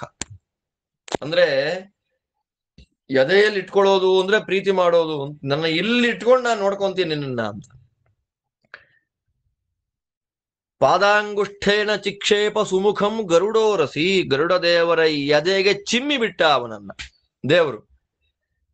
ಅವತ್ತಿನಿಂದ ಸುಮುಖ ಯಾವ ಭಯವೂ ಇಲ್ಲದೆ ಭಗವದ್ ಅನುಗ್ರಹದಿಂದ ಗರುಡ ದೇವರ ಜೊತೆಯಲ್ಲೇ ವಾಸ ಮಾಡ್ತಾ ಇದ್ದಾನಂತೆ. ಆದ್ದರಿಂದ ಗರುಡ ದೇವರ ಚಿತ್ರಣವನ್ನ ಮಾಡುವಾಗ ಸರ್ಪವನ್ನ ಅವನು ಹಿಡ್ಕೊಂಡಿರೋ ತರ ಮಾಡ್ತಾರೆ, ಮಾಡಬೇಕು. ಯಾವ ಸರ್ಪ ಅದು ಅಂದ್ರೆ ಇವನೇ ಸುಮುಖ. ಅಲ್ಲಿ ಯಾಕೆ ಬಂದ ಅನ್ನೋ ಕಥೆ ನಮಗೆ ಗೊತ್ತಾದದ್ದಲ್ಲಿ ತತ್ವ ಪ್ರಮೇಯ ಭಾರತದಲ್ಲಿ ಎಲ್ಲಿದೆ ನೋಡಿ. ಈ ಕಥೆಗಳನ್ನು ಕೇಳ್ತಾ ಇದ್ರೆ ಉದ್ಯೋಗ ಪರ್ವದಲ್ಲಿ ಇದೀವಿ ಅನ್ನೋದೇ ಮರ್ತು ಹೋಗುತ್ತೆ. ಕೌರವರ ಸಭೆಯಲ್ಲಿ ಕೃಷ್ಣ ಬಂದಿದ್ದಾನೆ ಅನ್ನೋದು ಮರ್ತು ಹೋಗುತ್ತೆ. ಯುದ್ಧಕ್ಕೆ ಅಣ್ಣ ತಮ್ಮಂದ್ರು ಗಲಾಟೆ ಮಾಡ್ಕೊಂಡು ರೆಡಿಯಾಗಿದ್ದಾರೆ ಅನ್ನೋದು ಮರ್ತು ಹೋಗುತ್ತೆ. ಬೇರೆಯದ್ದೇ ಪ್ರಪಂಚ. ಅದಕ್ಕೆ ಇದನ್ನ ಮಹಾಭಾರತ ಅಂತ ಕರೆಯೋದು. ಅವತ್ತಿನಿಂದ ನೋಡಿ, ನಾವು ದೇವರ ಕೈಯಲ್ಲಿ ಅನುಗ್ರಹ ಮಾಡಿಸ್ಕೊಳ್ಳೋದು ಬೇಡ, ದೇವರು ನಮ್ಮನ್ನ ಕಾಲಿಂದ ಒದ್ರು ಸಾಕು. ಎಂಥ ಮಾತು ನೋಡಿ. ಭಗವಂತ ನಮ್ಮನ್ನ ಕಾಲಿಂದ ಚಿಮ್ಮಿ ಬಿಟ್ರು ಸಾಕು, ನಮ್ಮನ್ನ ಯಾರೂ ಏನು ಮಾಡ್ಲಿಕ್ಕೆ ಆಗೋದಿಲ್ಲ. ಸ್ಪಷ್ಟ ಉದಾಹರಣೆ ಸುಮುಖ ಸರ್ಪದ್ದ. ಅಂದ್ರೆ ಈ ತತ್ವವನ್ನ ಚಿಂತನೆ ಮಾಡಿಬಿಟ್ರೆ ಅಹಂಕಾರಕ್ಕೆ ಕಾರಣವಾಗುವ ಪದಾರ್ಥಗಳು ನಮ್ಮಲ್ಲಿದ್ರೂ ಅಹಂಕಾರ ಬರೋದಿಲ್ಲ. ಒಂದು ವೇಳೆ ಅಹಂಕಾರ ಬಂದ್ರೆ ಈ ಕಥೆಯ ನೆನಪು ಮಾಡ್ಕೊಂಡ್ಬಿಟ್ರೆ ಗರುಡ ದೇವರಿಗೆ ಹಾಗಾಯ್ತು, ನನ್ನನ್ನು ಏನ್ ಮಾಡ್ತಾನೋ ದೇವ್ರು ಅನ್ನೋ ಭಯದಿಂದ ತಪ್ಪಾಡ್ಲಿಕ್ಕೆ ಹೋಗೋದಿಲ್ಲ. ಈ ದೃಷ್ಟಿಯಲ್ಲಿ ಅದ್ಭುತವಾದ ಚರಿತ್ರೆ ಇದು. ಈ ಪ್ರಕಾರವಾಗಿ ಭಗವಂತನ ಒಂದು ಬಲಕ್ಕೆ ಸಿಕ್ಕ ಗರುಡ ತನ್ನ ಅಹಂಕಾರವನ್ನ ಕಳ್ಕೊಂಡ. ಎಂಥ ಗರುಡ ಅಂದ್ರೆ ಹೇಳ್ತಾರೆ ಇಲ್ಲಿ, ಬಲವಾನ್ ಮಹಾಯಶಾಹ. ಗರುಡದೇವರ ಕೀರ್ತಿ ಎಷ್ಟು ದೊಡ್ಡದಾಗಿತ್ತು ಅವತ್ತು. ಅಂಥ ಮಹಾಕೀರ್ತಿವಂತ, ಮಹಾಬಲಶಾಲಿ ದೇವರ ಮುಂದೆ ಏನೂ ಇಲ್ಲ ಅಂತ ಆಗ್ಬಿಟ್ಟ. ಇದರಿಂದೆಲ್ಲ ಗೊತ್ತಾಗುವ ತತ್ವ, ಕೋಟ್ಯಂತರ ದೇವತೆಗಳಿದ್ರೂ ದೇವರನ್ನ ಯಥಾರ್ಥವಾಗಿ ತಿಳಿದವರು, ಯಾವ ರೀತಿಯಲ್ಲಿ ನಾವು ದೇವರನ್ನ ತಿಳ್ಕೊಂಡ್ರೆ ದೇವರ ಅನುಗ್ರಹ ಆಗ್ತದೋ ಹಾಗೆ ನಮಗೆ ದೇವರ ಬಗ್ಗೆ ತಿಳಿಸಿಕೊಡುವವರು ಒಬ್ಬರೇ ಒಬ್ರು, ಮುಖ್ಯ ಪ್ರಾಣದೇವರು, ಭಾವಿ ಬ್ರಹ್ಮರು, ಭವಿಷ್ಯದ್ ಬ್ರಹ್ಮ. ತಸ್ಮಾತ್ ಬ್ರಹ್ಮ ಗುರುರ್ ಮುಖ್ಯ. ಬ್ರಹ್ಮ ಅಂತ ಆದ್ದರಿಂದಲೇ ಬ್ರಹ್ಮದೇವರೇ ನಮಗೆ ಗುರುಗಳು, ಮುಖ್ಯ ಗುರುಗಳು, ಜಗದ್ಗುರುಗಳು ಬ್ರಹ್ಮದೇವರು. ಅವ್ರಿಗೆ ಅವತಾರ ಇಲ್ಲ, ಆದ್ದರಿಂದ ವಾಯುದೇವರು. ಎಷ್ಟು ಪುಣ್ಯ ಮಾಡಿರ್ಬೇಕು ನಾವು ಮಧ್ಯಮತದಲ್ಲಿ ಅವತಾರ ಮಾಡಲಿಕ್ಕೆ, ಆಚಾರ್ಯರ ಶಿಷ್ಯರಾಗಲಿಕ್ಕೆ. ಆಚಾರ್ಯರು ನಿರ್ಣಯ ಮಾಡಿಕೊಟ್ಟಂತೆ ಅವರ ಗ್ರಂಥಗಳನ್ನ, ವಿಶೇಷವಾಗಿ ಮಹಾಭಾರತ ಗ್ರಂಥವನ್ನು. ಯಾಕೆ ಅಂತಂದ್ರೆ ಭಾಗವತಕ್ಕೆ ವ್ಯಾಖ್ಯಾನ ಮಾಡುವಂತ ವೇದವ್ಯಾಸ ದೇವರ ಆದೇಶ ಇಲ್ಲ. 2 ಗ್ರಂಥಗಳಿಗೆ ಮಾತ್ರ ವ್ಯಾಖ್ಯಾನ ಮಾಡು ನೀನು ಅಂತ ದೇವರದ್ದು ನೇರವಾದ ಆದೇಶ. ಕುರುಸೂತ್ರ ಭಾಷ್ಯಂ ಅವಿಲಂಬಿತಂ. ಲೇಟ್ ಮಾಡದೆ ಬ್ರಹ್ಮಸೂತ್ರಗಳಿಗೆ ಭಾಷ್ಯ ಬರಿಬೇಕು. ಒಂದು. ಎರಡನೇದ್ದು, ಮಹಾಭಾರತಕ್ಕೆ ವ್ಯಾಖ್ಯಾನ. ವ್ಯಕ್ತಂ ವಕ್ತುಂ ನ್ಯೂನಕ್ತಿ ಸ್ಮ ಸಾಕ್ಷಾದೇನಂ ಧನ್ಯಂ ಭುವನೆ ತಾತ್ಪರ್ಯಾರ್ಥಂ ಪರಮಂ ಭಾರತಸ್ಯ ಪಾರಾಶರ್ಯಃ ಪರತತ್ವ ಪ್ರಸಿದ್ಧೈ ತಾತ್ಪರ್ಯಾರ್ಥಂ ಪರಮಂ ಭಾರತಸ್ಯ ವ್ಯಕ್ತಂ ವಕ್ತುಂ ನ್ಯೂನಕ್ತಿ ಸ್ಮ ಸಾಕ್ಷಾತ್ ಏನಂ ಧನ್ಯಂ ಭುವನೆ ಮನ್ಯಮಾನಃ. ಎಂಥ ಮಾತು. ಪಾರಾಶರ್ಯಃ ವೇದವ್ಯಾಸ ದೇವರು ಪರತತ್ವ ಪ್ರಸಿದ್ಧೈ, ವಿಷ್ಣು ಸರ್ವೋತ್ತಮತ್ವದ ಪ್ರಸಿದ್ಧಿಗಾಗಿ ಮುಚ್ಚಿ ಹೋಗಿದೆ ಮಾಯಾವಾದಾದಿ ಎಲ್ಲ ಮತಗಳಿಂದ. ವಿಷ್ಣು ಸರ್ವೋತ್ತಮತ್ವದ ಮತ್ತೆ ಪುನರುದ್ಧರಣಕ್ಕಾಗಿ, ಜೀರ್ಣೋದ್ಧರಣಕ್ಕಾಗಿ, ಸಜ್ಜನರಿಗೆ ವಿಷ್ಣು ಸರ್ವೋತ್ತಮ ಅಂತ ಗೊತ್ತಾಗ್ಲಿಕ್ಕಾಗಿ ಮಹಾಭಾರತಕ್ಕೆ ಒಂದು ವ್ಯಾಖ್ಯಾನದ ಅವಶ್ಯಕತೆಯನ್ನ ಕಂಡು ಬೇರೆ ಯಾರಿಗೂ ಆದೇಶ ಮಾಡದೆ ಶ್ರೀಮನ್ ಮಹಾಭಾರತಕ್ಕೆ ವ್ಯಾಖ್ಯಾನ ಮಾಡಬೇಕು ಅಂತ ಆದೇಶ ಮಾಡಿದ್ಯಾರಿಗೆ ಅಂದ್ರೆ ಏನಂ, ಮಧ್ವಾಚಾರ್ಯರಿಗೆ ಮಾತ್ರ. ಭುವನೆ ಧನ್ಯಂ ಭುವನೆ ಮನ್ಯಮಾನ. ಇಡೀ ಜೀವರಾಶಿಗಳಲ್ಲೇ ಇವನಷ್ಟು ಧನ್ಯ ಮಾನ್ಯ ಯಾರೂ ಇಲ್ಲ ಅಂತ ತಿಳಿದು ಮಧ್ವಾಚಾರ್ಯರಿಗೆ ಮಹಾಭಾರತಕ್ಕೆ ವ್ಯಾಖ್ಯಾನ ಮಾಡುವಂತ ಆದೇಶ ಮಾಡಿ ಭರಿಸ್ತಾರೆ. ಅಂದ್ರೆ ಅಯ್ಯೋ, ಯಾವುದೋ ಕಥೆ ಕೇಳಿ ಏನಾಗಬೇಕಾಗಿದೆ, ತತ್ವ ನಿರ್ಣಯ ಮಾಡ್ಕೊಂಡು ಏನಾಗಬೇಕಾಗಿದೆ ಅಲ್ವಾ?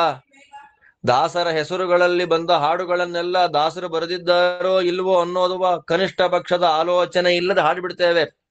ನೀವೇ ಕೇಳಿದ್ರಿ ಇಲ್ಲಿ ಕಥೆಗಳನ್ನ, ಮೂಲ ಮಹಾಭಾರತದ ಶ್ಲೋಕಾರ್ಥಗಳನ್ನ, ನಿರ್ಣಯದ ವಾಕ್ಯಗಳನ್ನು ನೀವೇ ಕೇಳಿದ್ರಿ. ದೇವರು ರಾಜಸೂಯ ಯಾಗದಲ್ಲಿ ಎಂಜಲು ಎಲೆಯನ್ನ ಬಳೆದ ಅನ್ನೋದಕ್ಕೆ ಮಹಾಭಾರತದಲ್ಲಿ ಉಲ್ಲೇಖ ಎಲ್ಲಿದೆ? ನೀವೇ ಹೇಳಿಬಿಡಿ. ಅದನ್ನ ದಾಸರು ಹೇಳ್ತಾರೆ ಅಂತ ಒಪ್ಲಿಕ್ಕೆ ಆಗೋದಿಲ್ಲ. ಯಾಕೆ? ದೇವರು ಮಾಡದ್ದನ್ನ ಭಾರತ ಯಾವುದು ಹೇಳಿಲ್ಲ ಅದನ್ನ ನಿರ್ಣಯ ಯಾವುದು ಆಚಾರ್ಯರು ಮಾಡಿಲ್ಲ, ಅದನ್ನ ದಾಸರು ಹೇಳಿದ್ದಾರೆ ಅಂತಂದ್ರೆ ದಾಸರ ವಾಕ್ಯ ಅಲ್ಲ. ಅರ್ಥ ಮಾಡ್ಕೊಳ್ಬೇಕಲ್ವಾ? ಅಂದ್ರೆ ಪರತತ್ವ ಪ್ರಸಿದ್ಧಿ, ಭಗವತ್ ಸರ್ವೋತ್ತಮತ್ವ ಜ್ಞಾನ ಸ್ಪಷ್ಟವಾಗಿ ಬರ್ಬೇಕು ನಮಗೆ. ಯಾವುದು ಶುದ್ಧ, ಯಾವುದು ಅಶುದ್ಧ. ಎಲ್ಲೋ ರಾಗವಾಗಿ ಎರಡು ಹಾಡುಗಳನ್ನ ಕೇಳಿ ರೋಮಾಂಚನಗೊಳ್ಳೋದು ಬೇರೆ, ತತ್ವ ಬೇರೆ. ತತ್ವ ನಿರ್ಧಾರಣವನ್ನ ಮಾಡಿಕೊಂಡು, ತತ್ವ ನಿಶ್ಚಯವನ್ನ ಮಾಡಿಕೊಂಡು ರಾಗವಾಗಿ ಹಾಡುವ ಹಾಡುಗಳನ್ನ ಕೇಳಿ ಮೈ ಮರೆತರೆ ಅರ್ಥ ಇದೆ ಅದಕ್ಕೆ. ತತ್ವಜ್ಞಾನ ಇಲ್ಲದೆ ಯಥಾರ್ಥವಾದ ಶುದ್ಧವಾದ ಜ್ಞಾನ ಯಾವುದು, ಕಥೆಗಳು ಯಾವುದು ಅನ್ನುವ ಮಿನಿಮಮ್ ನಾಲೆಡ್ಜ್ ಇಲ್ಲದೆ ಹಾಗೆಲ್ಲ ಮಾಡಿಬಿಟ್ರೆ ಅಧಃಪಾತಕ್ಕೆ ಹೋಗ್ಬಿಡ್ತೇವೆ. ಆ ಕಾರಣಕ್ಕಾಗೇ ಆಚಾರ್ಯರು ಬರೆಸಿದ್ದು ತಾತ್ಪರ್ಯವನ್ನ ಬರಿಬೇಕು ನೀನು ಅಂತ. ಎಂಥ ಪುಣ್ಯ ನೋಡಿ ನಮ್ಮದು. ಇದರಿಂದ ಗರುಡದೇವರ ಈ ಚರಿತ್ರೆ, ನಾವು ಗರುಡದೇವರನ್ನ ಕೀಳಾಗಿ ಕಾಣ್ಲಿಕ್ಕಲ್ಲ, ಇದಕ್ಕೆಲ್ಲ ಕಾರಣವನ್ನ ಮೊದಲೇ ಹೇಳಿದ್ದೇನೆ. ಇಂಥ ಗರುಡದೇವರ ಚರಿತ್ರೆ ನಮ್ಮ ಅಜ್ಞಾನ ನಾಶಕ್ಕೆ ಕಾರಣ ಆಗ್ಲಿ, ನಮ್ಮ ಅಹಂಕಾರ ನಾಶಕ್ಕೆ ಕಾರಣ ಆಗ್ಲಿ, ಶುದ್ಧವಾದ ತತ್ವಜ್ಞಾನಕ್ಕೆ ಕಾರಣ ಆಗ್ಲಿ ಅಂತ ನಾವೆಲ್ಲ ಗರುಡಾಂತರ್ಗತ, ಸುಪರ್ಣೀ ಸಹಿತ ಗರುಡಾಂತರ್ಗತ, ಭಾರತೀಯ ರಮಣ ಮುಖ್ಯ ಪ್ರಾಣಾಂತರ್ಗತನಾದ ಲಕ್ಷ್ಮೀನಾರಾಯಣ ಭಿನ್ನ ವೇದವ್ಯಾಸ ಭಿನ್ನ ಕೃಷ್ಣದೇವರನ್ನ ಭಕ್ತಿಯಿಂದ ಪ್ರಾರ್ಥನೆಯನ್ನ ಮಾಡ್ತಾ, ಇದರಿಂದ ಏನ್ ಗೊತ್ತಾಯ್ತು? ಸರಿ, ಈ ಕಥೆ ಹೇಳಿಬಿಟ್ರು ಗರುಡದೇವರ ಚರಿತ್ರೆಯನ್ನ.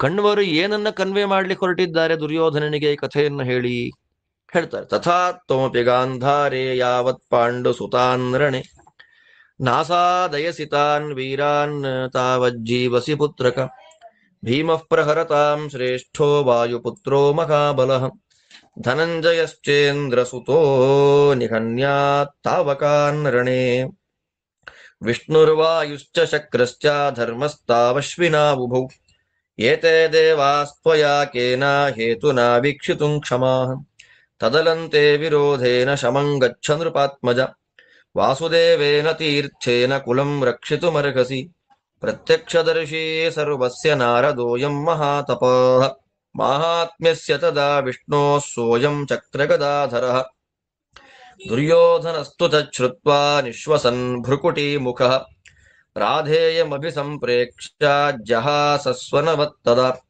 ಕದರ್ಥೀಕೃತ್ಯ ತದ್ವಾಕ್ಯಂ ಋಷೇಃ ಕಣ್ವಸ್ಯ ದುರ್ಮತಿಃ ಊರುಂಗಜಕರಾಕಾರಂ ತಾಡಯನ್ನಿದಮಬ್ರವೀತ್ ಯಥೈವೇಶ್ವರ ಸೃಷ್ಟೋಸ್ಮಿ ತದ್ಭಾವಿ ಯಾಚ ಮೇ ಗತಿಃ ತಥಾ ಮಹರ್ಷೇ ವರ್ತಾಮಿ ಕಿಂ ಪ್ರಲಾಪಃ ಕರಿಷ್ಯತಿ ತತಃ ಕಣ್ವೋಬ್ರವೀತ್ ಕ್ರುದ್ಧೋ ದುರ್ಯೋಧನಮಪಂಡಿತಂ ಯಸ್ಮಾದೂರುಂ ತಾಡಯಸಿ ಊರೋ ಮೃತ್ಯುರ್ಭವಿಷ್ಯತಿ.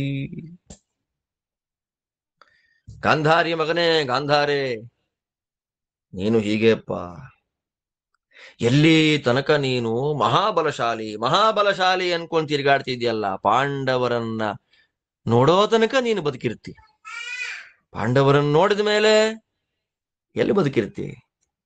ಹೊಡೆಯೋರಲ್ಲೇ ಶ್ರೇಷ್ಠ ಭೀಮ, ಬಾಣ ಬಿಡೋರಲ್ಲೇ ಶ್ರೇಷ್ಠ ಅರ್ಜುನ, ಇಬ್ಬರು ಸೇರಿ ಮುಗಿಸ್ತು ಬಿಡ್ತಾರೆ. ಎಂಥೆಂಥ ಜಗತ್ತಿನ ದೊಡ್ಡ ದೊಡ್ಡ ತತ್ವಗಳೆಲ್ಲವನ್ನೂ ನೀನ್ ದ್ವೇಷ ಮಾಡ್ತಾ ಇದ್ದಿ. ವಿಷ್ಣು, ವಾಯು, ಇಂದ್ರ, ಯಮಧರ್ಮರಾಜ, ಅಶ್ವಿನಿ ದೇವತೆಗಳು, ಇವರೆಲ್ಲ ಎಂಥೆಂಥ ದೇವತೆಗಳು.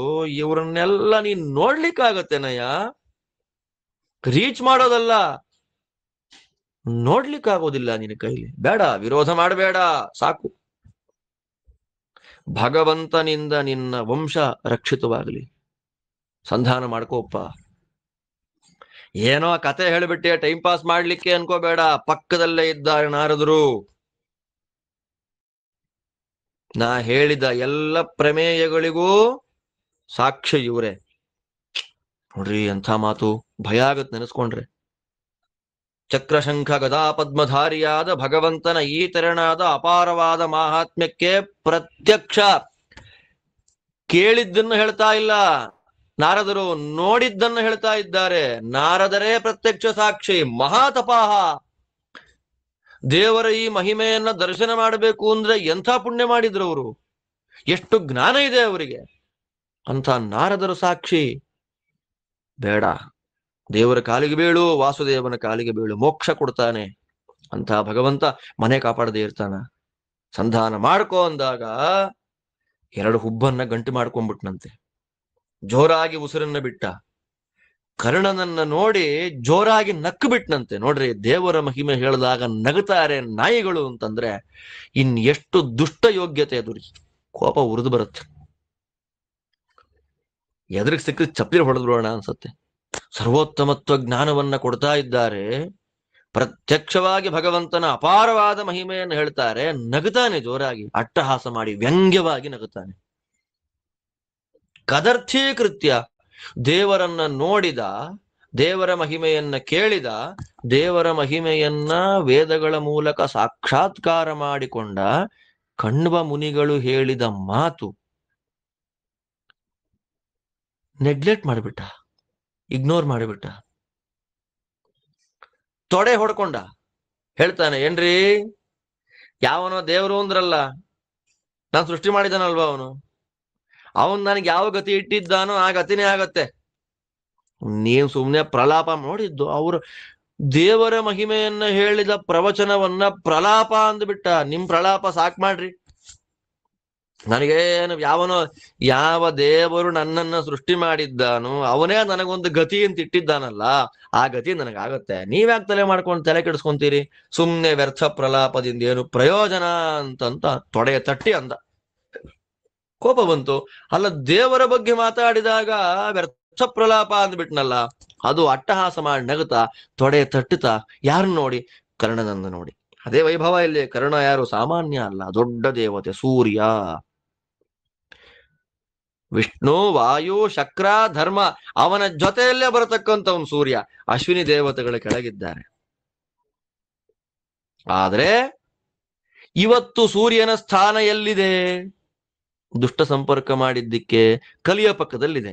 ಆದ್ದರಿಂದ ನಾವು ಯೋಗ್ಯರಾದ್ರೂ, ನಮ್ಮ ಸ್ವರೂಪ ಯೋಗ್ಯತಾ ದೊಡ್ಡದಿದ್ರು, ದೇವರ ಭಕ್ತರ ಸಂಪರ್ಕ ನಮಗಾಗಲಿಲ್ಲ ಅಂದ್ರೆ ನಮ್ಮ ಜೀವನವು ದುರ್ಯೋಧನನ ಸಹವಾಸ ಮಾಡಿದ ಕರ್ಣನಂತೆ. ದುರ್ಯೋಧನರು 100 ಜನ ಇರ್ತಾರೆ, ಅವ್ರ ಸ್ವಭಾವವೇ ದುಷ್ಟ ಸ್ವಭಾವ. ನಾವು ಅದಕ್ಕೆ ಕಾರಣ ಏನು?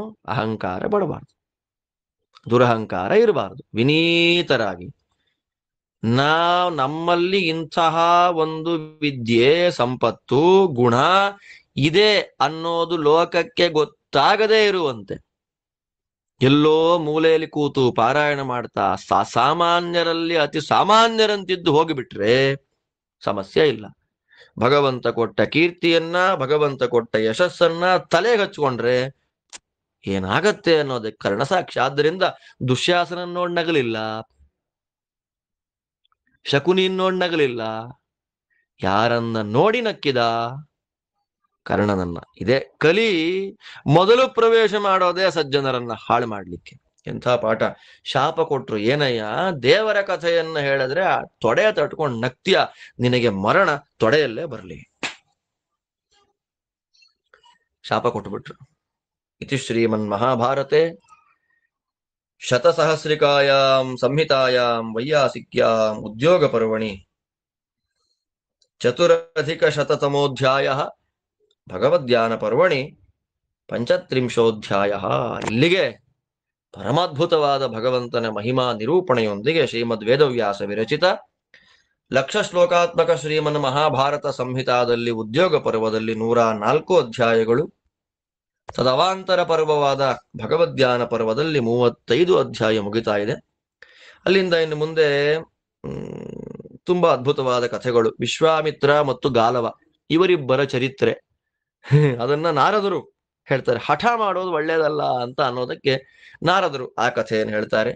ಆ ಎಲ್ಲ ಭಾಗವನ್ನು ಕೂಡ ಮತ್ತೆ ನಾಳೆಯಿಂದ ಅನುಸಂಧಾನ ಮಾಡಿ ನಮ್ಮಲ್ಲಿರುವ ಅಹಂಕಾರಾದಿ ದೋಷಗಳನ್ನ ಕಳ್ಕೊಳ್ಳಿಕ್ಕೆ ಪ್ರಯತ್ನ ಮಾಡೋಣ.